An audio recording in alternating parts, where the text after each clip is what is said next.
And of course, we have team coverage for you. Ellen Gallus and Renee Cooper are tracking the Democratic candidates. Richard Reeve and Joe Mason are following the Republicans. And let's start with Joe and Michelle Tafoya. Joe? Kevin, as a former NFL sideline reporter, Michelle Tafoya is used to watching the results, but tonight they won't be on a scoreboard. Her election night watch party is closed to the media, but we were there this morning when Tafoya voted in Edina. The issues in her campaign focus on stopping fraud, cutting costs and taxes for the middle class, along with bringing back law and order. Here's what she had to say today when asked if she could become the first Republican to win statewide office in 20 years. Minnesotans are ready. We've had a crisis of leadership here. We've seen what career politicians have done in this state.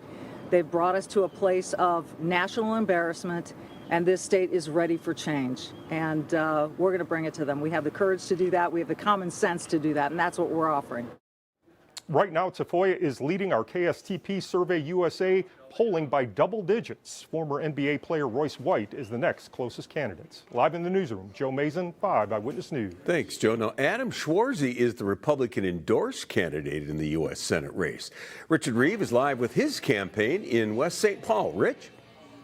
Yeah, Kevin, just a few campaign volunteers arriving here for this watch party in West St. Paul. We're going to move out of the way so you can see what's going on. It's still pretty early, so typically these events are pretty quiet. We're told he could be here as early as in about 45 minutes. Polls close about 8 o'clock, so we will see. Now, the 43-year-old U.S. Marine veteran and former Navy SEAL voted this morning around 8:30 in Savage, where he lives. A big point for him is that he was endorsed by the Minnesota GOP at their convention in May. Now, typically, GOP primary voters nearly always follow the endorsement of the party.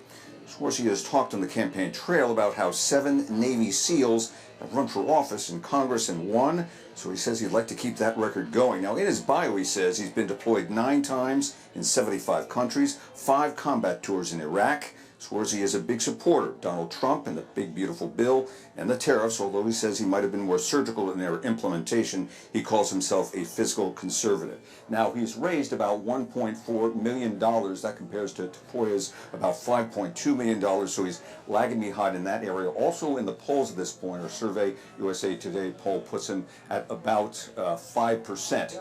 So we'll have to see how the evening goes. Of course, we'll be here to cover it all. Reporting a lot, Richard Reeve, 5 Eyewitness News. Thank you, Rich.